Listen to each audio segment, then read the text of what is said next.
I All do right. just realize that we told you not to slurp, and I put coughing in the intro. Well, that's fine because actually I wasn't drinking at the time. Anyways, all right, guys, it is Sunday, and not just any Sunday.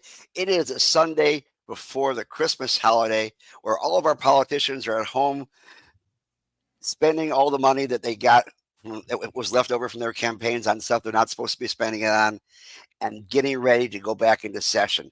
And that means we have committees coming up, we have legislative delegations coming up, and as usual, Suncoast Normal has bills to make this damn program better. And that's what this is all about. Let's jump into the rotation. Shit. Okay. I'm very unprepared. Not shit. No, apologize. these good bills. Uh,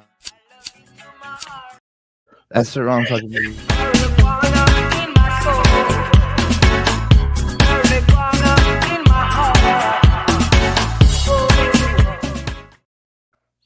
Carlos, what you smoking? Do you need a board for Christmas? That's the problem. You guys are both puffing on some shit, and like I got my dabs right here, but I don't fucking have anything to smoke out of. You got to get yourself a pipe. I got this 3 gram. I got a lot of pipes over there, but let me. I got this 3 gram live rosin vape for $70 in DC. What is that? Hold that up.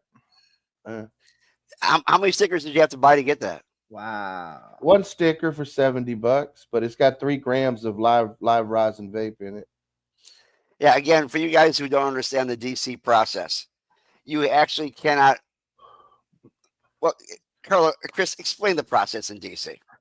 So, Congress has prevented DC from starting retail sales, and they've done that for several years now. Even though the people of Washington D.C. have, pretty much voted on it, the D.C. Council approved it, and so Congress still gets to determine what happens in the district.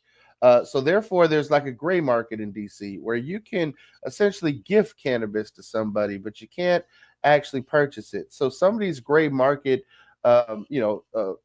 retailers, if you will, I didn't want to say dealers. It just seems wrong. They're not really doing anything illegal because they're gifting you cannabis. So, Yes. You can purchase something nominal. Like, let's say you want to buy stickers, and you can buy a sticker for $70, and that $70 sticker will come with a free vape pen, and that's Isn't that nice? That's just the nicest thing in the world. DC, the gift that keeps on giving, right?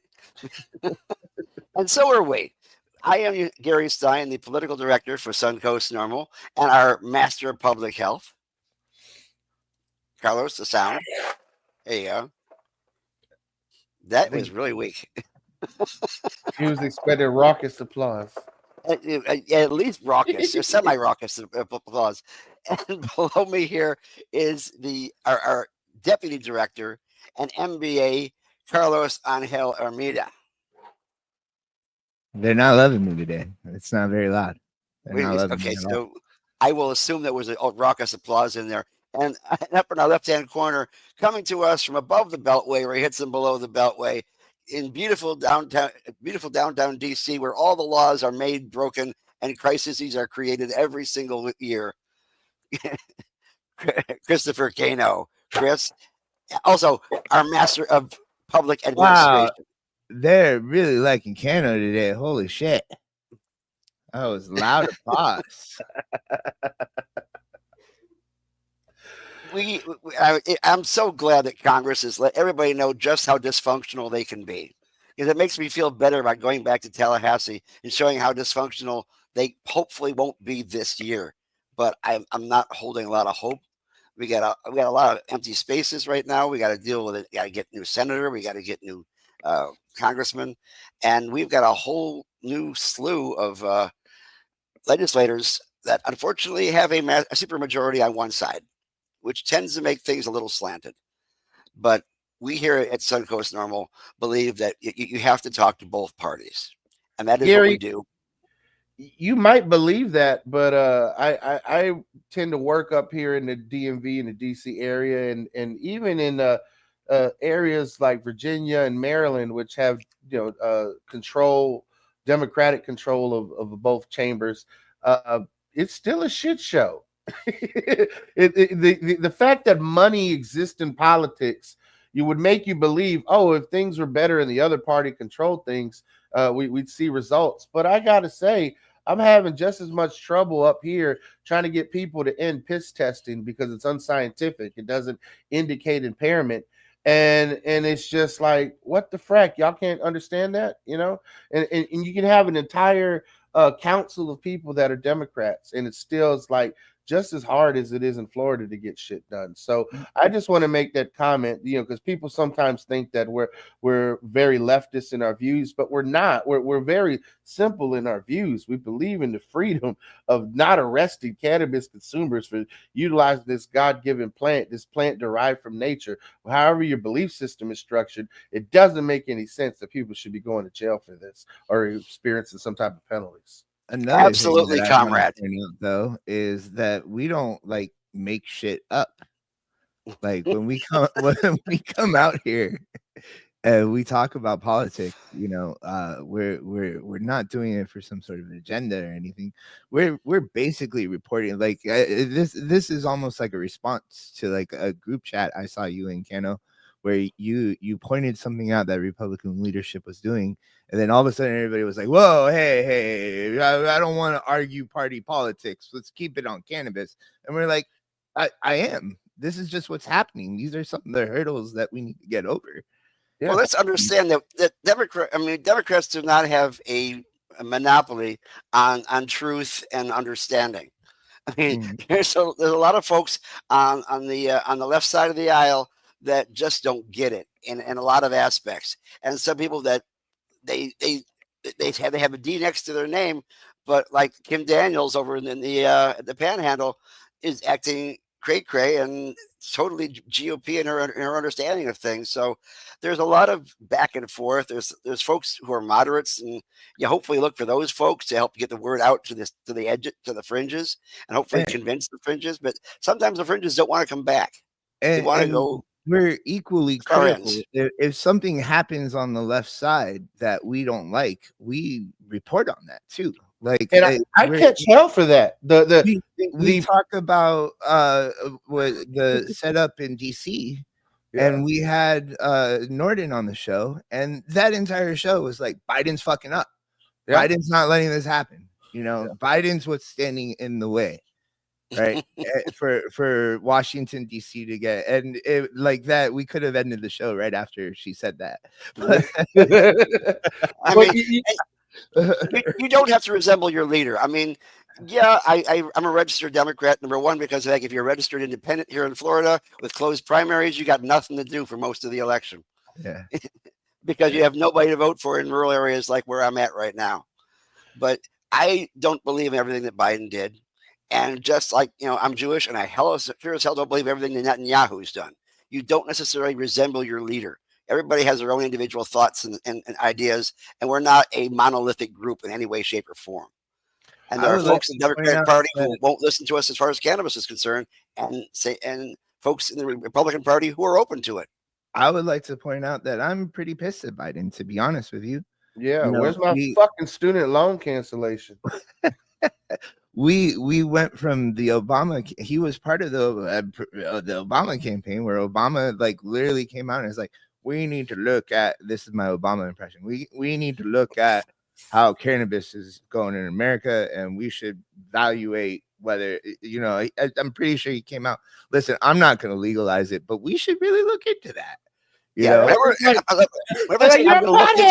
Why wouldn't you? You used to be a pothead. What's a pothead? I was a pothead. You didn't learn anything from Obama and didn't fucking legalize it, you know? Yeah, exactly. And you started touting that like Schedule 3 bullshit that you were touting.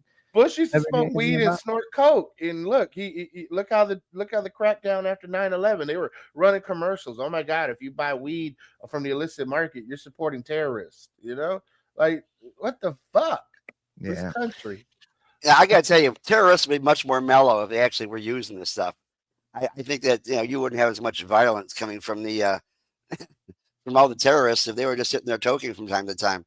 But that's an adult use situation. Well, if that's the case, Gary, then I expect cops to be able to start smoking weed because they're the biggest fucking terrorists we got in this country. At times, Yo, yeah. yo, I'm not again not monolithic. There are good cops and bad cops and moderate cops, and then there's Grady Judd. And with all, Hey, I was cool with Grady Judd until he said some lies about weed recently, as a matter of fact. I mean, his math was off when he said you could get 60 joints out of 20 grams. I just take that as not being a smoker, But recently with the whole weed causes domestic violence quip that he made, I just was like, yeah, nah, Grady, that's a bridge too far. well, let's start the conversation this week about how Amendment 3 failed. And I think one of the reasons it failed is because there was a very broadly financed process coming from DeSantis and Tallahassee to put out all sorts of bullshit about the amendment that made it untenable for a lot of voters. Like the one saying that they will allow you to bring 20 joints to school or something to that effect. But Gary, on the streets, that's not what we heard. What I did hear was that the criticisms that we had been saying for the past several years about the existing medical system, they were throwing that back and saying, well, these companies that act like a cartel are essentially going to get a monopoly on adult use sales. That's not capitalism. That's not free market. That's not the American way. Which sadly, in the modern era, it's become that. And a lot of people responded to that criticism. I mean, we had a debate over that, and we had folks in the hemp industry, people who are cannabis, reform supporters, people who have been normal members saying this doesn't work. And I my critique of it is that they hired a firm that put no ground game together, because on Amendment 2, people knocked doors. People went door to door and got people off the couch and said, yo, do you vote? Not really. Well, weed is on the ballot. We're going to legalize it. Oh, shit. Let me go vote. All right. My criticism is that those in opposition to progressive things like Amendment 3, right, fucking do their research. And like I heard about these focus groups that went down in Broward County where they found out that they could convince the minority population not to vote for Amendment 3 just because Trulieve was in charge of it, right? And and to tell you a story too, like I had this biker boy in the shop last night. This like the movie Biker Boys, but I had this biker guy in the shop last night that had his bike parked in front of the shop, came in, bought a game, a green game, and he was like, yeah, man, I really wanted Amendment 3 to pass, but then I remember like there were these commercials that came out, and he was like, I've been a smoker all my life. And I was like, man, I don't really want Florida to smell like weed. You know what I mean? Like, and I was like, holy shit, like they totally got into your fucking psyche, dude. Like they totally knew exactly what it was they needed to say to get people that would want legal marijuana to oppose the amendment, And that is the aspects of a good marketing campaign. Anybody who's Yeah. into marketing, they know your audience, know what triggers them, know what they're Percent. listening for, and give them exactly what they will elicit the reaction you want to elicit. For those people who are heavy in saying we want to have home grow, they constantly said this amendment is going to ban home grow forever. Never in there. In fact, nothing about home grow is in there whatsoever. But the fact that it didn't have home grow in it, people say, well, that's good enough for me to vote this down. But the point was, if you understood constitutional law in Florida, which most folks don't, and you don't necessarily have to, but it says you can't have two different topics on one bill. And being able to make this legal, giving you immunity to use it for adult use and have home grow is two separate topics. They could not put it into one bill. There's Bottom a line. precedence on that. Regulate Florida, who what the head of that campaign was a guest of ours last week. Regulate Florida got all the way to Supreme Court review and it got denied because it had home grow in it. Like that is just not a step that Florida legislators is willing to take. Right. But I do want to go back to what Carlos is saying. It reminds me of that scene in the newsroom. why once the left loses so fucking much is that you just said, Gary, what you just said is too intellectual for the average voter. I've even been told in my communications that I put out sometimes, hey, you need to tone it down to people with like a 6th grade reading level, because the vast majority of Americans want their information simple and clean, like a child's view of politics. So when you start getting into constitutional law and this requirement and that, you lose the fucking voter instantly. It's very simple. The other side did the focus group and they hit it. Oh, this amendment is not free market. It's a monopoly. This amendment bans home grow. This amendment doesn't do anything for minority communities. And the fact is like, in some ways you can look to all three of those things. Every good lie, right, has like 90% truth in it. It seems like politics in general right now. Like, you don't have to back up what you say. That too. Like, I won't call out the presidential candidate, but during one of the debates, there was like, "Do you have a plan to get this on track?" And it was like, "I've got a concept of a plan." And but they weren't really interested in the plan. They're more interested in appealing to the id. I mean, let's go back to ego and id. For those people who understand psychology, ego is the higher thought patterns, the ones that say "I think, therefore I am" kind of situation, and requires thought and processes. Id is your lizard brain. It is the things that knee-jerk reaction. You put a flame to your hand jumps away. The Republicans figured out that promoting hate and showing a plan of destruction and all that bit appeals to the lizard brain. It makes them say, "Oh, we have to take action on this."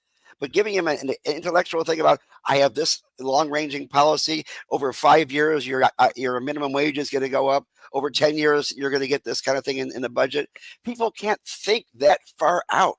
Their ego is not set up for that, especially when they got so many other things going on in their lives. So appeal to the ego. Say, "That man is bad. He's killing your dog. He's eating your cat. He's turning your wife into a flambe." Who knows? But the fact is, that kind of thing, that rang true to more people who didn't have to think. Setting your wife on fire. That essentially is how. By the way, you could kill your ego if you take a bunch of mushrooms. But smoke the toad, right? That's how mushrooms work. We're going to get to that into another episode. You can smoke toad venom too, right, Carlos? Yeah, you could definitely smoke toad venom. It's actually better than mushrooms, in my opinion. Wait a minute, I thought you only lick toad venom. No, you smoke it. You smoke it, and you fucking trip for like 5 minutes straight. And then so wait, have you done the 5-MeO DMT before, Carlos? Yes, I have. Wow, share that with us. I've done it recently too. I've done it months ago. But I've heard Mike Tyson talk about it, but I want to hear you talk about it. I think I had a very atheist-like experience for smoking bufo. Okay. Because like you hear about like, "Oh, I flew through heaven" or some shit like that. And I literally flew through nothing. It's really hard to describe what I went through, but like I flew through a void. And I felt everything through that void. Wow. I don't know how else to say it. Well, that's some interesting research, because DMT is thought to be linked to, spiritual experiences. Mm-hmm. And I'm interested to see the research on people who don't, like yourself, who don't subscribe to a set dogma of a spiritual construct, It's a nice way of saying atheist. It is very interesting. Like, how every near-death experience has to be is somewhat tailored to that individual person. If Cano, smoke bufo, whatever, he'd meet Jesus. And if Gary smoked bufo, I don't know. I don't know enough about Judaism to. But which Jesus would I meet, Carlos? Would I meet the Michelangelo Jesus that looks like one of the Beatles, or would I meet the real Jesus, who is a nice swarthy gentleman of it depends on the Jesus you believe in, my friend. We're not going to get into the fact that Christmas is celebrating a guy who wasn't born at that point in time and doesn't look anything like the pictures anywhere, unless you're going into a Coptic church in which you Yeah. see him as a dark skinned man with a long beard and looking very Arabic. Oh, and Gary, since we're just going to piss people off this week, all you American Zionists should know, if you're an American and a Zionist, you should know that the most celebrated holiday is the Palestinians' birthday. Oh, there you go. Yeah, we had that. So, and now that we've gotten so far off the topic, it's kind of hard to bring it back in. Here's where we stand. Amendment 3 is dead. Okay, if they want to get it back, it's going to take a year of getting petitions, rewriting it, starting all over again. We'll see what happens. But the bottom line is, we do not have a legal adult use program starting up. But what we do have right now is a quasi medical program. And for those folks who don't understand that term, it says it's medical, but once you get out of the doctor's office, after you sit down and have their conversation with them about how it works and all that kind of stuff, you're on your own as far as medical is concerned. You go into a dispensary anywhere here in Florida, and they don't have a clue. You say that every week, and like I gotta be honest with you, a little piece of me dies every time you say that, Gary. Because I'm not talking about your store. I'm talking about MMTCs. The fact is, you still have to go in Florida. It's more medical, in my opinion, than any other state, because what you're complaining about is present in every medical state. There is an issue when it comes to training the cannabis personnel in order to be as medical as possible. That shit is complicated, and like a lot of people just don't understand it. But the fact is, Florida is more medical because you got to see a fucking doctor every 7 months. Yeah. Right. Yeah. And the point is, we have a system where in order to get a medical card, you have to prove you have one of these 10 qualifying medical conditions that allows you to take this product to go ahead and take care of yourself. When we went to Tallahassee to make this happen in the first place, we kept on telling them, this person has a medical need. It needs to be filled. You can help out with legislation to make it happen. And that is, in fact, even when they're talking about the hemp industry, they had folks coming up there and talking about the medical need for hemp products, which they can't do if they're talking about it being used as a more adult use situation. But that's another thing with that industry. The fact is, we have folks can get help though, Gary. If you need help with understanding the medical conditions, right? Not only does Normal at the national level have resources for you, but we at Suncoast Normal co-sponsor medical marijuana awareness webinars, on a regular basis each and every week. You can go to our website and you can actually see the schedule of those webinars. You can go back and look at them. They're free. And you can check them out and understand whether your debilitating condition, how it helps, what other patients are saying it helps with. And then also, if you need a doctor's recommendation, you can go right on our website too. So we're doing what we can to help folks navigate the system, even if the system is flawed. And on the other side of things, guys, like, I mean, okay, so a doctor makes a medical recommendation and doesn't know what he's talking about. That's fucking dangerous as shit. All right. That's fucking dangerous. You could potentially lose your life from that. Here's the thing. Cannabis is safe. All right. The act of testing the strains and not even having to go through, like, I don't really fucking even try to talk to the bud tenders anymore, because I'm just trying to figure out what works best for me. The process of figuring out what works for you is actually kind of fun. All right. And, maybe it won't cure your headache right away, but you're going to have a fun journey figuring out what strain and what type of cannabis is going to cure your headache. And how much. You're safe the entire time doing it. I don't think everybody wants to go the Timothy Leary method of how to medicate yourself by using yourself as a test dummy to figure out what works and what doesn't work, and just hopefully you live through all the mistakes. That's how cannabis works, though, right? Every strain is different. Every strain is grown differently. You have to try it out for yourself, and everybody's body reacts differently to it. Gary, I just want to say, try it for yourself, bro. Yeah. Like it's very difficult to set up the medical system, the ideal medical system that you're looking for. Like it's just, I honestly think that your ideal medical system just cannot exist. Like I think it's too idealistic. The idea that God can't exist too, but that's besides the point. the idea that guys that are working at Trulieve, like, what do they pay? Like fucking $12 an hour right now? Like, There you go. I mean, I think the minimum wage goes up to 15 after the first of the year or something. so they're making minimum wage, right? And they have to go through some sort of training, but they're not going to sit through some fucking medical school, botany school, like to figure out what strains work best for headaches. And you're No, not but going to see a corporation put an Oaksterdam level education package together for these folks either, because these corporations are already pinching pennies. You know, you see it by the shit quality of their grows that we see with photos leaked on the internet all the time. Yeah, the only way for there to be some sort of compromise between what me and Gary are talking about just comes from opening the market and letting free competition go. And then all of a sudden, you know, one store is, or you know, or several stores are going to care about that and carve that niche for themselves. And then somebody like, you know, like Gary's wife, who is, it's important that they find the right strain for what's going on for them, right? Can go to these places, but it's not going to exist if there's 22 places in the market, or 40, even 40. Like, it just doesn't, But it even a doesn't make sense minimal to me. amount of training would help, at least for some kind of minimal certification for them to have an idea. I mean, every MMTC has to have a medical director. What is that medical director doing? Yeah, Why are they there? If all they're doing is just trying to build a sale when you walk in there, pushing these vape cartridges at you, which have been manufactured out of oil and terpene and and whatever THC they want to throw in there, so they can approximate certain cultivars they think existed at one point in time.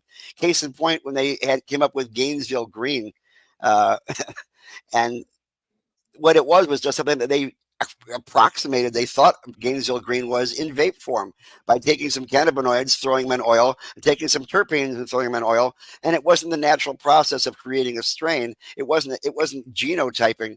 It wasn't uh, again searching for the right genome that will create the right entourage effect. And these are what we got on Ethan Russo on, who talks so much about the entourage effect, how you have to have the certain right kind of terpenes to access the certain receptors in your body to affect whatever you want to affect. And that's what we want to have for a medical program. Yeah, it's a hard hill to climb. It's Sisyphusian at worst. But I Gary, think we can get at least halfway there. I hear that, and you're right. Like, there should be some, but it goes back to there just not being an open market, man. Yeah. Like, and this oligarchy lacks respect for where they are, essentially. You know what I mean? Like, if you had a company in California that fucking fucked up whatever California Girl Scout cookies, right? That if you're in the Bay Area and you fuck up Girl Scout cookies, you'll be run out of town. You know what I mean? Like, I can tell you that if we didn't have vertical, and I'm sorry to Colorado, but you fucked up on this one. yeah. If you didn't have vertical, you had a lot better idea about how to help your customers. You don't, if you want to get a particular medicine, you don't go to a Pfizer store. All right. You don't go to McNeil store. You don't go to a Park Davis store. You don't go to any particular store that only sells the products made by one particular company. You go to a pharmacy and they have all the products out there that are out there made, and you can get the one that you want that actually is tailored for what you get. And so a doctor can tell you to go to any pharmacy and they will have the product that you want. But they don't do that here in Florida. You have to be a vertical oriented. So you have to go see the sale. And so the products you have on that shelf is what they make, whether it's boof or whether it's good. That's the product that's out there. You don't have a choice. There is no retail blend of various products that you can get. Although they do contract with some things, like, for instance, Planet 13 does sell it to Kunalam products because they used to be Vitacan. And well, you know, this thing you're talking about, Gary, is what happens when crony capitalism meets prohibition, and they give you this bastardized system. Because the two key things you're going to hear about the reason Florida has to be vertical, it needs to be seed to sale, is we got to protect the children. We got to make sure no one gets unauthorized access to the weed. And then the other thing is, Senator Kennedy. And then the other thing is, these companies want to control everything from seed to sale. They want to have every aspect of it. They want every fucking dollar to create this iron triangle of a loop where the money just keeps coming back to them. But the fact is that when you create monopolies in America, you kill innovation. And that's why we don't see the products and the research. We don't see this alchemical level of botany from the cannabis market. You may find it in, boutique growers and people who are doing this for the love of the plant. And you might find that at the university level when people get some type of research. But even then, the fucking guardrails to do research on weed are so ridiculous that you're not seeing that level of innovation either, which is why you had to fucking use the University of Mississippi's booth for how many fucking years in this country to do any weed research in America. It's just sad. And this is the state of where we're at. So that's why, Gary has really stepped up to put together a bill package for this legislative session. That's what we're going to talk about today. That we're addressing. But we wanted everybody to really understand the state of the market. And yeah, here when we don't have a guest, we'll tend to be all over the place. But the fact is that, if you want to break it down to a 6th grade level, the existing market is shit for people who really need help, and people who are getting the help are still experiencing problems after the fact. You can do everything right in this fucking state, and you can still lose your job, your kids, or experience some type of penalties, even if you're all your paperwork's together. And this is the reason why our chapter is still, waving the flags, marching, and demanding change. And Gary, some of these issues we just covered, they fucking suck. It sucks to lose your job because you have prohibitionists in your workplace that have an outdated HR policy. It sucks to lose your job because there is no relief at the state level. There's no laws that you can fall back on and say, oh, you can't do that, Well, let's talk about the bills we got this year. And by the way, you don't have to take notes because we are going to post the entire bill list on our website on suncoastnormal.org. So you can take a look at them and support them. And if you want, give us some information that you might be able to help us put it across the line. These have already been sent to both the Senate and the House in Tallahassee for drafting, and they will be available for any senator or representative to go ahead and sponsor. And we already have some people who are interested in some of the bills right now. But let's talk about the bill number 1. Bill number 1 is the Public Employee Protection Act. Now, this is kind of a big deal because we just had, as you heard, if you tuned in last week, we actually had a win in that department. Oh, you can put it up front? There you go. Yeah, that really is readable. Zoom into the screen. Yeah, zoom in above the highlight there. There you go. The Public Employee Protection Act. Basically, what this says is that if you have a medical card, you can't be denied employment or lose your employment because of that fact. And what we based it on basically was the Americans with Disabilities Act, which basically says that if you have a disabling condition, your workplace has to give you accommodations to allow you to treat yourself. And this is says public employees, right? These are only people who work for the government in the state of Florida. And the reason this is only for public employees is because the existing legislators don't have the testicular fortitude to actually say nobody should be fired from their jobs. They don't want to dictate to Amazon. They don't want to dictate to major corporations in Florida. Oh, you shouldn't be firing people for using medical marijuana. So it's going to be just public employees, and that we hope in the future that the private sector will follow suit. But with the current, again, political party in charge of Florida, that's just where we're at. They're not willing to dictate anything to the private sector because those guys write their campaign checks. Now, the highlighted area that we just scrolled past there talked about the case that we talked about last week. This gentleman, his name was Giambroni, he was an EMT working for Hillsborough County, and he tested positive on shift, even though he never uses it on shift or even when on call, and therefore he was terminated. And that happened in 2019. It took 2024 for him to get a settlement in his favor against Hillsborough County. And of course, it's being appealed again at the state level because that's what they do. Whenever we win, they try to take it away from us. That's happened time and time again. The fact is that is a win in our column right now. And if EMTs can have the right as a public employee to be able to use cannabis off shift and not on duty, that would be great because these guys have seen things they cannot unsee. the level of PTSD in EMTs and in first responders is extremely high. And I had a long conversation with Chad Cronister some years ago, and he said, "Well, we give them yoga, we give them acupuncture, we give them meditation techniques and that kind of stuff. It's not cutting it. For anybody who's had PTSD, they know that you don't have the time for meditation when you're having an anxiety attack, and you're beating up your kid. You don't realize you're beating your kid up." Well, Gary, this goes back to what I was saying earlier, that the bill that I was trying to get passed through the Maryland legislature last year is that we need to end piss testing. We need to end taking your hair follicle, because the presence of THC in your body does not indicate impairment. Therefore, it's not scientific, it's not proper to fire someone based on one of those tests to try and say that they're impaired. You could totally have THC in your body and not have used it before you go to work, to not be fucked up on the job, if you will. It's just, it doesn't make any sense to be firing people for that. So even with states that have employment protections, we still are having to do work as normal across the country to eliminate drug testing in the workplace.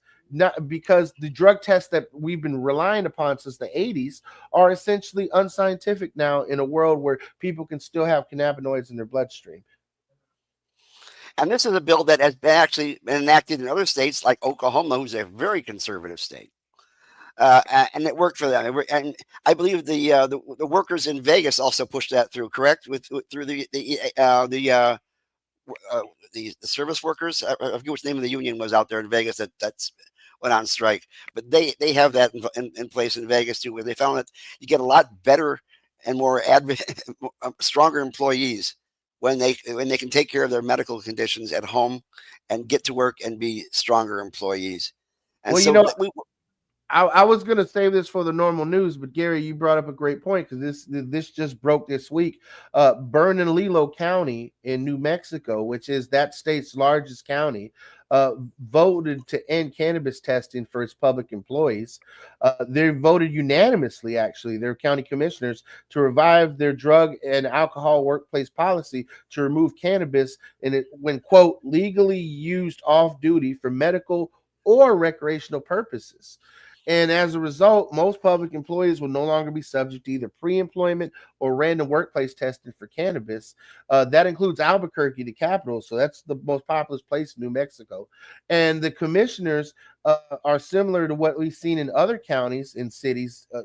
Atlanta now has this, Cleveland, DC, Philadelphia, St. Louis, all limit marijuana screening for most public employees.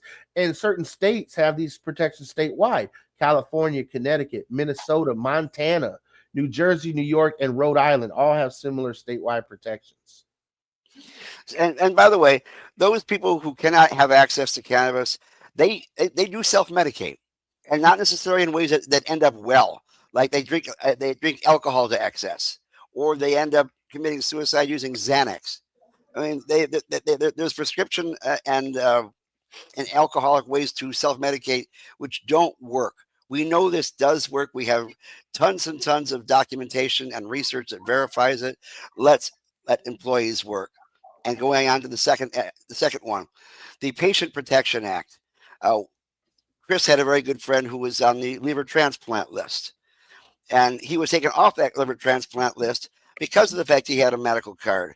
And they based it on the fact what they call the survivability factor, claiming that using cannabis reduces the survivability, which is exactly the opposite of what actually happens, because it is an anti-inflammatory. And for those people who understand transplants, the highest problem is inflammation. It is the systemic response in the body. And by reducing that systemic response, there's actually higher survivability on patients that are using cannabis when they have to get liver transplants, kidney transplants, heart transplants, lung transplants, face transplants, Wenger transplants, anything. So face off. Yeah, and so that's part of it. And the other part, of course, is that if you have medicine that's working for you, say for instance you have Parkinson's, and your family can't help you as much as they could anymore, they put you into an institution of some kind, a assisted living facility. They can take away your medicine because they're afraid that because of the fact that they take Medicare dollars, that they would lose their funding. That's not necessarily true. The thing is, if you can verify that the medicine that the people are taking is not illicit, that would keep you from losing your place in the liver transplant list, and it would allow you to use your medicine for your Parkinson's or whatever else you have when you're institutionalized, and that would be a big boon. So that's the Patient Protection Act. Simple in its wording, but it has wide spanning approaches. Now, the next one is an act relating to tourist reciprocity. We have a problem here in Florida where people come on vacation, they leave on probation. Every time we have spring break, we can guarantee you they are going to be racking up people. But there are other people who come here for vacation and say grandma is using this for her Parkinson's. She can be arrested at Disney World or any place else at the airport. And there are people who are sneaking cannabis in through the airports to get into Florida because they don't want to lose on vacation. And one of the health problems is one of the reasons people don't go on vacation if they want to. So let people take their medicine with them, be it pharmaceutical or be it cannabis, by allowing people to have tourist reciprocity, which means if you have a medical card in another state, you can use it here in Florida. Now, the way I set this up was the way they're making it look good for the legislature here. Basically, if you give the state of Florida a $10 reciprocity fee, that'll give you access to an MMTC to purchase as much as you need for your stay here.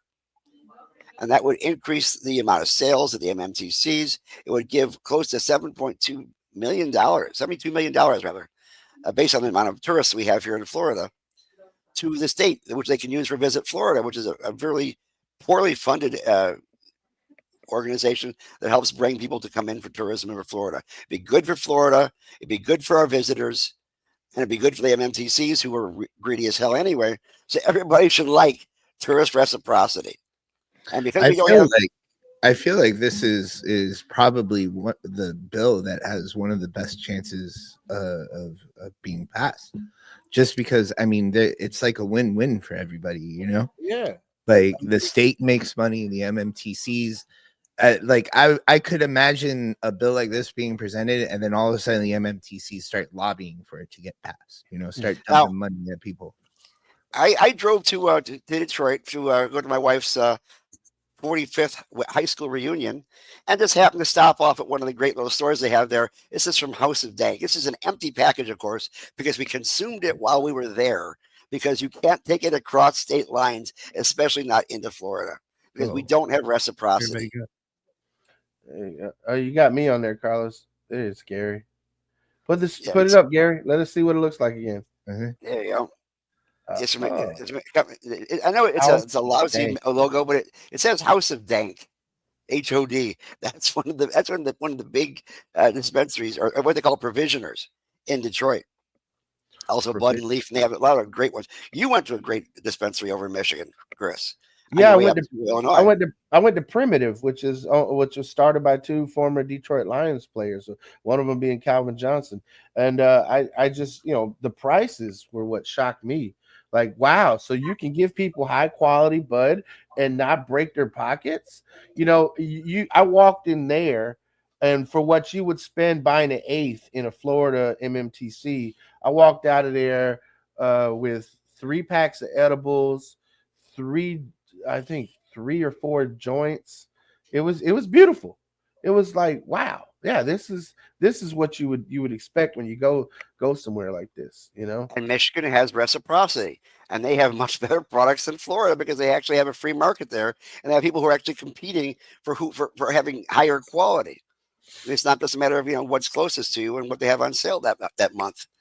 So I saw Michigan sales are getting ready to be the top state in the country. Like Michigan's population wise doesn't even, they get it. They're getting it right. And so any lawmaker in Florida who wants to figure out, if you're a capitalist and you want to see how this industry can make money, pay attention to how they're regulating things in Michigan. Maybe they're not doing such a bad job.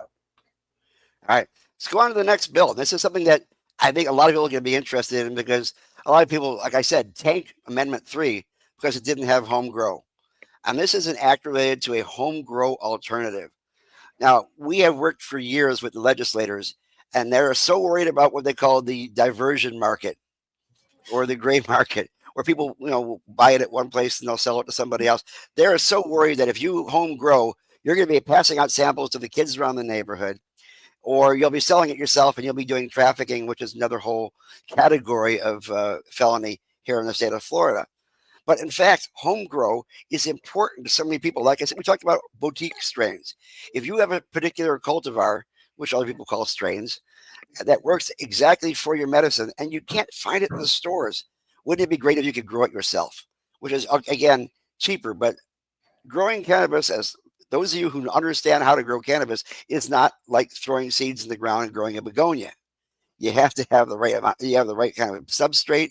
You have to have the right number of nutrients. You have to know how much light they need for the vegetative stage, for the flowering stage, or whether you're using a self-flowering, whether you have males and females mixing in. It needs a little bit of expertise to get the kind of quality product that you would want to have as medicine. So that's why it's important to have access to home grow and expertise as to how to grow. Now, putting those two things together, along with the fact that the legislature is constantly worried about diversion, that you're going to grow things and give it out.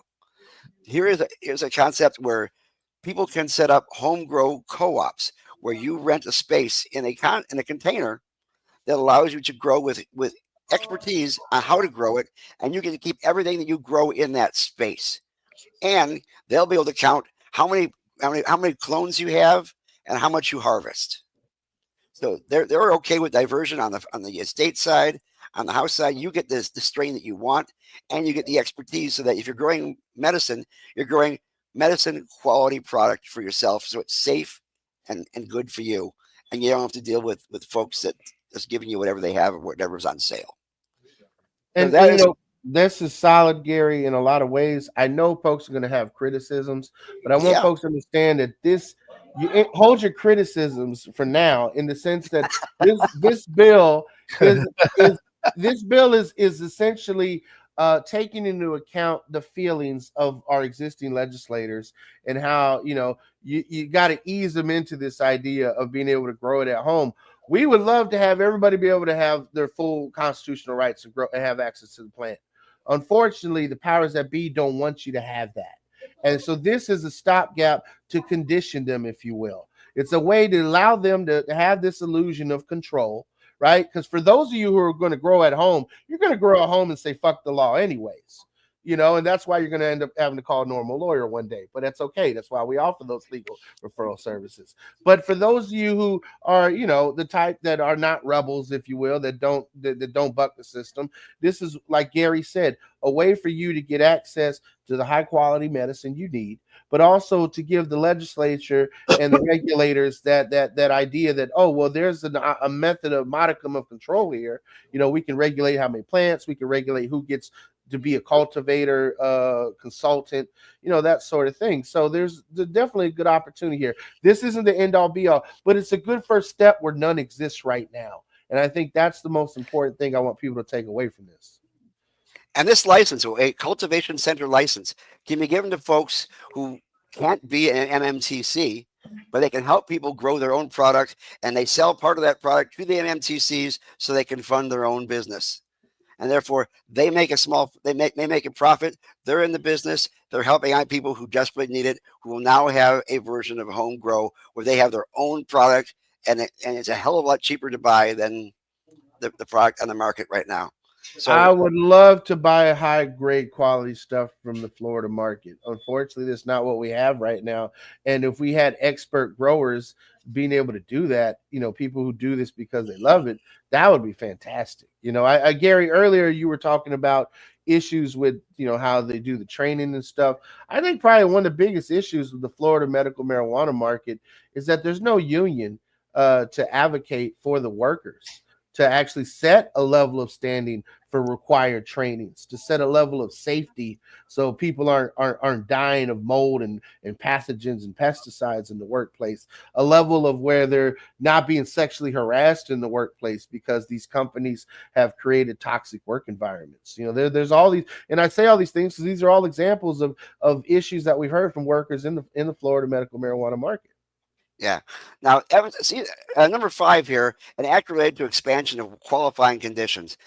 As they started out this whole concept of having 10 qualifying conditions when they got Amendment 2 passed, and the last one is conditions of a like or similar nature. which means your doctor, in order to get you a medical card, has to do some huge mental gymnastics sometimes to fit your particular qualifying condition. If it's not one of the previous 9 that's put in there, glaucoma, that PTSD, that kind of thing. If you have chronic anxiety, but it's not PTSD, it's not in there. If you have autism, it's not in there. If you have sickle cell anemia, it's not in there. I mean, there is a host, and I got 35 diseases from other states around the country who actually put that in as qualifying conditions, that our doctors don't have to do this mental gymnastics, and so they won't be chastised by the Board of Medicine, the Board of Osteopathic Medicine. We're constantly chastising them for putting out too many cards just for chronic pain associated with the other 9 qualifying conditions, because sometimes it doesn't come from those qualifying conditions. Fibromyalgia, for instance. And so with those 35 conditions, that'll make it so much easier for you to get a medical card. And you'll be able to cover things like sickle cell anemia and autism, which is not currently in the system. Gary, there is one condition I wanted to bring up. A couple states tried to add it and shot it down recently. Female orgasm disorder. Would that be qualified under this bill? I would be in favor of that.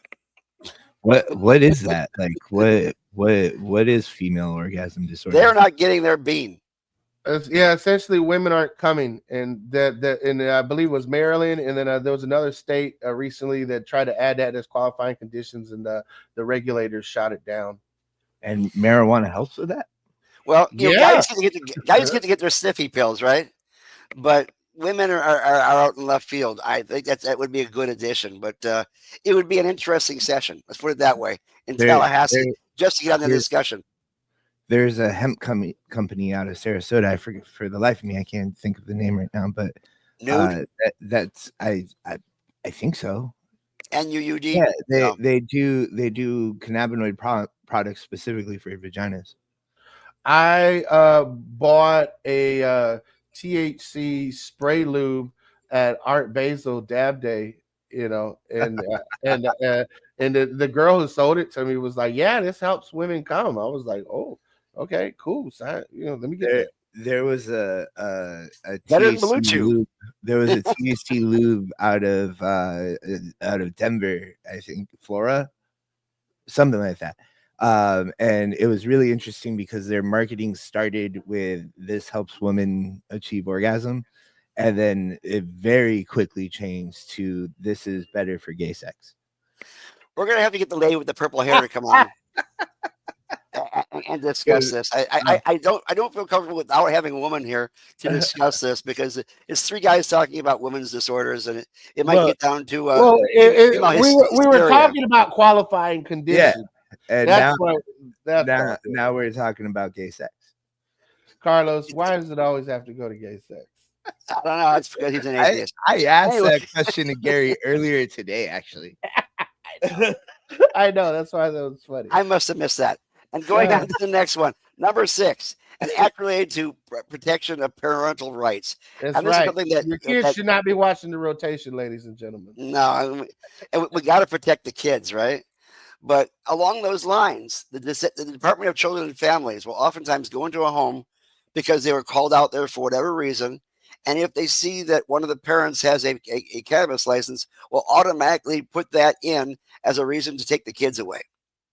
And that is just plain wrong, because most times parents don't give their kids access to their medicine because it doesn't belong to the kids, it belongs to them. And it makes them better parents because they're medicated and because they're healthier and they can be better parents. And that's what it comes down to when it comes down to termination of parental rights. They believe that the parent cannot act in the child's interest.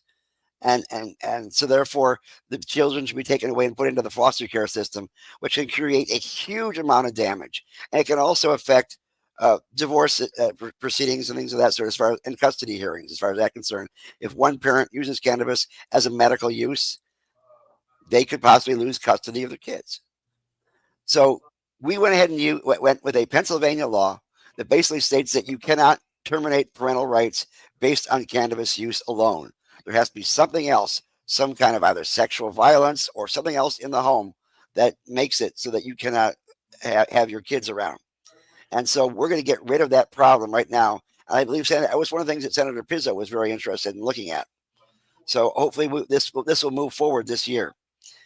Well, the next one. if you know anything about DCF in Florida, you know that being in that system is far more dangerous for a child than a parent who gets high on weed. Just to be clear. Yeah, and the next two ones were written by Chris. So, Chris, I'm going to let you take the reign on the on Second Amendment and the truth in labeling. Well, yeah, it made sense to me when we saw the recent court cases, saying that you can't prohibit, folks from possessing their Second Amendment right. It's in the United States Constitution. All right. We're one of the few countries in the world where your right to own a gun is enshrined in the founding document of that government. Okay. And so the fact is that the right shall not be infringed. And, we have these consequences of the war on drugs, which doesn't want drug dealers who have, essentially start cartels and get heavily armed. They want to compound charges on these guys. And that's all well and good. That's what you want.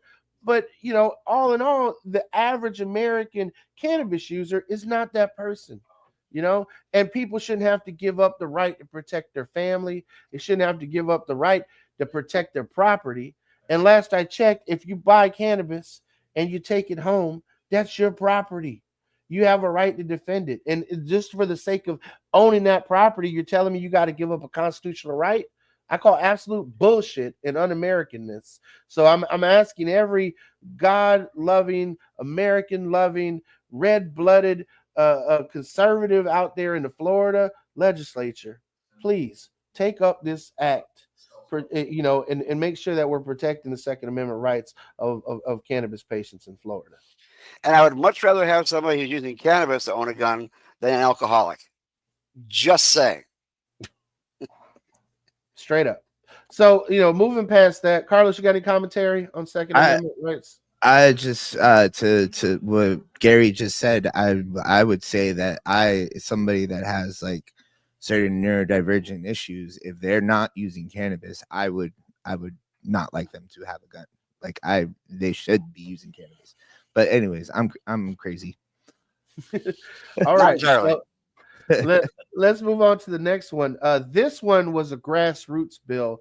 The folks in the cannabis community approached me. They approached Suncoast Normal, and they said, look, we're concerned about what is legally able to be sprayed on what's considered medicine in the state of Florida on the stuff that we're consuming. And we should have a right as Americans, as informed consumers, to be informed of what we're consuming.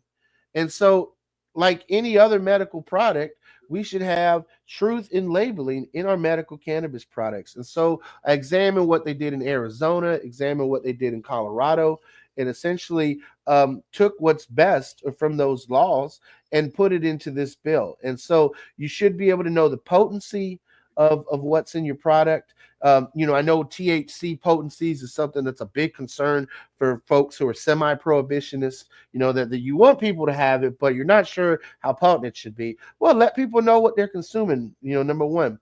Number two, they should know the ingredients or contaminants that are on it. They should know what pesticides have been sprayed on it, right? They should know any type of organic or inorganic pesticide, herbicide, insecticide.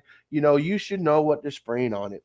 You should also know the different levels of cannabinoids. You should know how much THC versus THCA is on it, because one big issue I have is that you have MMTCs in Florida selling hemp products and marketing that shit as medical marijuana.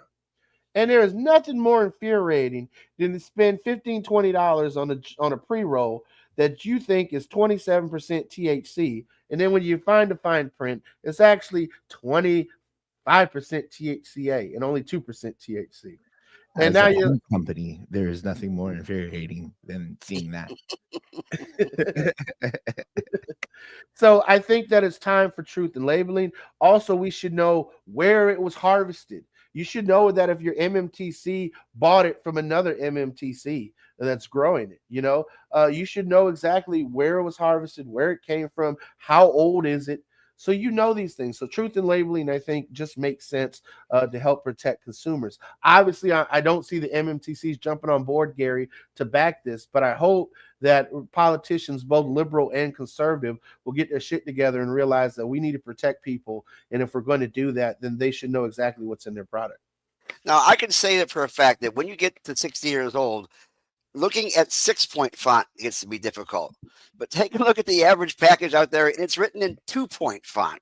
So I actually need a magnifying glass to read the labeling right now in a lot of these products. And you'd be surprised what you actually do see on there. I mean, I bought a product. I'm not going to say which dispensary it is because I was really pissed at them.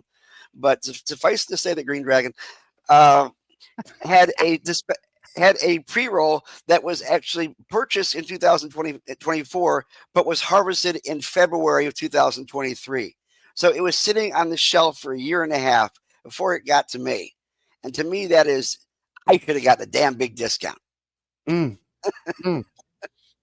There you go. There you go. Well, look, all in all, we're going to be putting out action alerts as these bills get out of drafting. So that way you all can, one-stop click through national normals, action alerts, and make sure that you're lobbying your legislators. Obviously, we're going to upload these to our website. But the most important thing you can do right now as a public is create this overwhelmingly, just raucous of being loud, being proud, and saying that we want reforms in the cannabis industry. If there is no grassroots pull for it, then we're not going to get any change. 57% of Florida voters want this. They want it in the adult use market. So, for those of you who are on the fence about it, or you were even no on 3, this is your opportunity to actually prove that you do give a fuck about cannabis, not just about making money in the hemp industry, or not just about, sticking it to these corporations. And if you want to stick it to the corporations, back that fucking truth and labeling bill. You do something for the people. For what? Do you guys remember by any chance what margin DeSantis won by? Yeah, like less than a percentage point. So less than a percentage point for him, and it was 57% for legal cannabis. Like, hopefully some Florida politicians would at least see that. I mean, it's nuts. It's nuts. That was against Andrew Gillum. I guess it was a little bit more with Charlie Crist, but the fact is, they still got more votes entirely for cannabis than for DeSantis, regardless of who he was running against. And let's bring things back full circle. Like, I just want to point something out about our viewership right now. First off, I don't know why we broadcast over Facebook. We should just stop paying attention to Facebook. But, we started the beginning of the program with a healthy amount of people watching the show, and people have dropped off when it came to talking to the legislation. And we were talking about this earlier. Like, we just, we exist as an organization to inform people. And it's one of the hardest things to do, apparently, because people just don't care. Yeah. Well, and when you talk about the legislature, right, even on the conservative side of things, a conservative leaning think tank, the Manhattan Institute, recently polled, and they found that 73% of Americans supported some form of marijuana legalization. 57% of the respondents, included a majority of Democrats and independents, believe that adults should be free to consume cannabis absent government interference, as long as their behavior doesn't put other people at risk. 69% of respondents said that adults should be able to consume marijuana recreationally in their own homes, and 2/3 of respondents said that those 21 and up should be able to legally possess and purchase adult use marijuana products. Most respondents, 56%, oppose marijuana smoking in like public spaces, like restaurants, bars, parks, within 30 yards of a school. And only 12% of respondents believe that possession and sale of marijuana should be illegal under all circumstances. And then 15% of folks surveyed offered no opinion. But this is clearly, an interesting thing to see that, 41% of folks who were surveyed in this survey said they were politically conservative. 30% viewed themselves as moderates, and 29% viewed themselves as liberal. So, regardless of how you chop up the numbers or how people want to critique us for our own personal political views, it is clear that conservatives, moderates, liberals, everybody across the political spectrum, from the socialists and communists all the way to the hardcore MAGAs, all can see that this works.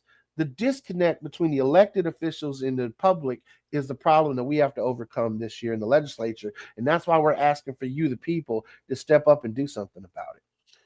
And we have representatives on both sides who are interested in these bills. Andrade, you said you wanted a home grow bill. Here's a damn home grow bill. Okay. Look at it, appreciate it, pass it. I think it would be great for the people to get together on a bipartisan basis and get this thing done, because this is a bipartisan issue all the way across. So we hope you guys are listening to all this. We do have a couple more bills we're going to probably be putting out later on.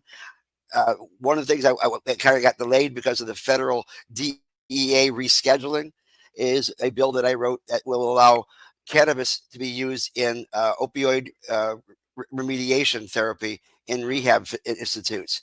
We can't do that until it's officially federally said as a medicine.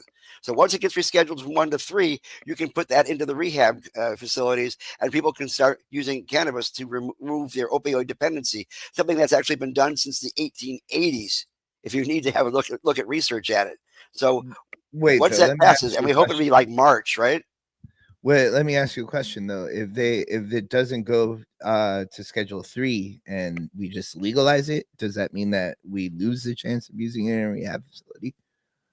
Right now, we have a bill which states that cannabis is not legal to be used in a rehab facility because it's federally illegal. That was the way it was worded. Mm-hmm. Yeah, that's the law that DeSantis signed into law. Yep. So if it's legalized federally, then it would be able to be used. Essentially, I mean. Yeah, but we would need to actually overturn, that law that DeSantis has, or challenge it in court. And it's a lot easier just to write a piece of paper and have it voted on than to spend all the money on lawyers and court cases. Well, the whole idea is that it's a carve out for those people who have opioid dependence and want to use cannabis as a way of remediating their opioid dependence. Then that's a carve out for them to be able to use cannabis under a doctor's supervision. Just like you should have ketamine therapy and that kind of thing under doctor's supervision in the rehab facility. Well, I recall seeing a documentary.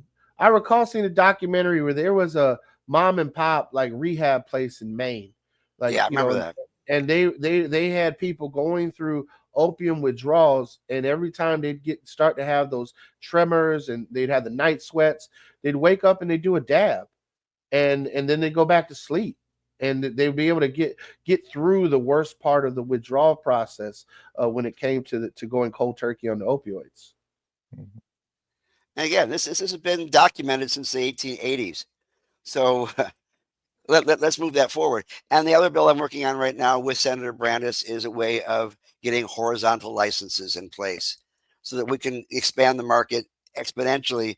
So we have cultivators who are great at cultivating, do the cultivating, retailers who are great at retailing, do the retailing, and delivery services being separate again, so that we can have greater access to greater amount of products and have retail stores and things of that sort. So we're in that. Chris, is there any more news we haven't covered yet? Well, yeah, I think, Carlos, let's go to the news segment.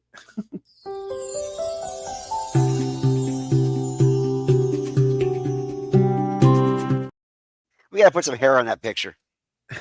So, at the top of the news, straight out, a federally funded survey shows that marijuana use by teens is at a historic low. The University of Michigan reports that teen marijuana use has declined significantly over the past decade and now stands at historic lows, consistent with data previously reported by the CDC and the National Survey on Drug Use and Health. The University of Michigan's annual Monitoring the Future report finds that cannabis use by young people is at a 30-year low. In the past decade alone, during which time 24 states have legalized adult use sales, the percentage of 8th graders, 10th graders, and 12th graders who reported ever having consumed cannabis declined 32%, 37%, and 23% respectively. So when I hear these politicians say, what about the kids? The kids are doing absolutely fine if you create a robust and regulated adult use market. The percentage of 8th graders, 10th graders, and 12th graders who reported using cannabis in the past year fell 38%, 42% and 26% respectively. Something between 10th grade and 12th grade. Obviously, there's a disconnect. 11th grade's a hard year on a lot of kids. That's all I got to say. It's a lot of pressure, especially when you're trying to figure out what college to go to. So, but the percentage of 8th graders, 10th graders, and 12th graders who reported cannabis use in the past month declined 34%, 43%, and 34% respectively. In the press release, the National Institute on Health's Nora Volkov, who's the director of the National Institute on Drug Abuse, described the overall decline in substance use by young people as unprecedented. So, all in all, this shows that sensational claims that adult use legalization are somehow linked with greater children's use is just simply not backed by reliable data. So the next time we see an adult use campaign in Florida and you see them raise an alarm about the kids, just know that it's all bullshit and that the research clearly shows kids are not smoking weed anymore because obviously the regulated markets are working.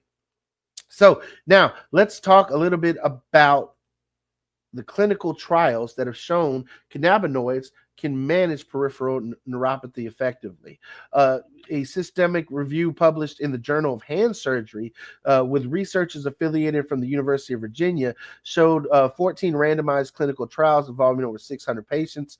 10 of the trials assessed used either botanical cannabis or Sativex, which is an oral mucosal spray from plant-derived cannabinoids. Of the included studies, 79% showed improvement in neuropathic pain following treatment with a cannabinoid.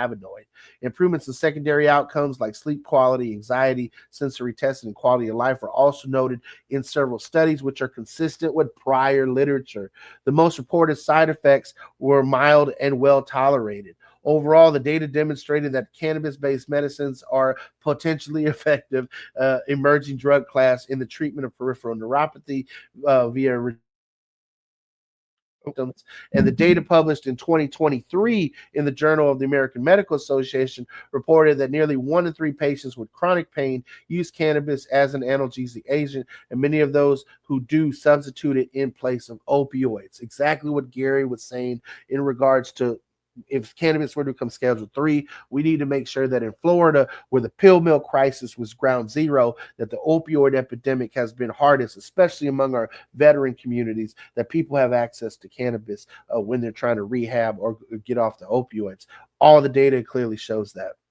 Now, when it comes to your rights, right, we're still fighting for patients' rights all across this country. Most recently in West Virginia, their Supreme Court has ruled against medical cannabis use while on probation. Judges in West Virginia may prohibit people on probation from using medical marijuana despite the state's decision to legalize and regulate medical marijuana in a recent ruling by their state Supreme Court. Their court determined that the West Virginia Cannabis Act, which lawmakers passed in 2016, does not supersede or prevent a circuit court from requiring a probationer to refrain from using marijuana as a condition of his or her release on probation, even when the probationer has qualified as a patient and obtained an ID card pursuant to the Cannabis Act. And that's because state law mandates that a probationer may not, during the term of his or her probation, violate any criminal law of this or any other state or of the United States. And since marijuana remains classified as a Schedule I drug prohibited under the Federal Controlled Substances Act, that was the legal precedent that they used. So again, we have 50 states. If your state laws have that in there, this is a point to, for folks to press on. But again, how many, folks in the criminal justice system actually have advocates to try and change things, right? There is no lobbyist for criminals in this country in a lot of ways. And in understanding that we dehumanize people in this country in our criminal justice system by calling them criminals, not people who are violating laws, which, some shithead made that obviously has long-term effects on this country. And, most of these laws stem from racism in this country, systemic racism. And we still see it to this day. And that's my latest news article that I'm going to close out with, is that an investigation of CPS in Michigan that was published by the Journal of Child Abuse and Neglect, showed that investigators at the University of Michigan assessed over 35,000 births, and they found that Black babies are disproportionately tested for drugs. They're finding that is consistent with prior data, but that they are no more likely than other newborns to suffer from neglect. The researchers wrote, newborns with a test positive for THC only were not more likely to experience maltreatment to our knowledge. This is the first study to link individual hospital birth records, including newborn drug tests and results with subsequent CPS investigations and records of substantiated maltreatment. They concluded no individual person, family, or institution benefits from racially biased testing or unnecessary CPS investigations. These practices have no impact on child safety, but they do represent a clear racial disparity and unnecessarily contribute to racial disproportionality in child welfare. The evidence strongly supports a policy to end routine CPS investigations for cannabis exposure and eliminate racially biased drug test practices. Separate data that was published last year by researchers at Harvard Medical School similarly determined that those selected to undergo marijuana-specific drug screenings during labor and delivery processes are disproportionately Hispanic or African American women. And the authors of that study concluded toxicology testing of patients for a sole indication of cannabis use without other risk factors may be limited in utility in elucidating other substance use and may exacerbate existing disparities in perinatal outcomes. Another study published last year in the Journal of the American Medical Association also affirmed that racial disparities exist in newborn drug testing and that they're unrelated to obstetrical risk. So all in all, cannabis prohibition still remains a racist policy at its core, and it still spirals and snowballs into effects that we're seeing in this country, and it needs to stop. There's no excuse of why you should have a CPS investigator coming to your house thinking that your kid is in a bad situation, all because you test positive for cannabis. Did it ever occur to people that women who go through pregnancy are experiencing nausea on a regular basis? They're experiencing pains that they never have? No, it doesn't, because most of the people who make the laws in this country are men, and they have no fucking clue of what it is to see a woman go through that. But I just watched my wife go through and grow another person in her over the past year. And this whole absurdity of drug testing on newborns, especially the disparities of it, just sickens me to my stomach, because this is not the country that was propagandized to me in 8th grade social studies. This is not the country that they told me to believe in, in high school. This is not the country that I thought I was taking an oath to defend. But every fucking day, this country shows me that the people in charge don't give a shit about us, and they don't give a shit about the outcomes of these shitty laws that they make and these policies they have that affect real people's lives. And if I can just say that your kid, by the way, John Carlos, had a great substrate. Okay, so yeah, she grew him well. Now the question I have is, now that and I like to congratulate Anais for becoming a U.S. citizen. Long, hard process for anybody. But she became a citizen after the baby was born. Yeah. So if Trump decides to take away the birthright, does that mean that you gave birth to an immigrant? If he wants to take away birthright citizenship, he needs to deport, I guess, like 4 out of 5 of his kids first, and then I'll believe that it's a valid policy. With that, guys, whether you celebrate retail Christmas or religious Christmas or whatever kind, we hope you have a great holiday, a safe holiday. If you get involved in fights with your relatives, go to mass and get forgiven. Do a couple of rosaries on the way home. Yeah, and if you want to argue about weed, if you want to argue about weed with your relatives, go to normal.org. Check out some of the amazing fact sheets. You can visit our website and check out some fact sheets as well. Of course, we need you as the public to hit that like and subscribe button, to share these videos on social media. We need you to follow our channels. And of course, we want you to become a member of Suncoast Normal and donate your time, your treasure, and your talent so we can actually affect these laws in Tallahassee and in DC and do what we can to make sure that cannabis consumers are no longer arrested or discriminated against for using this. And again, I'm going to say it. I've said it before. I'll say it again. Drugs are made in a lab. They do not come from Mother Nature's bountiful vagina. And on that note, bye, everybody.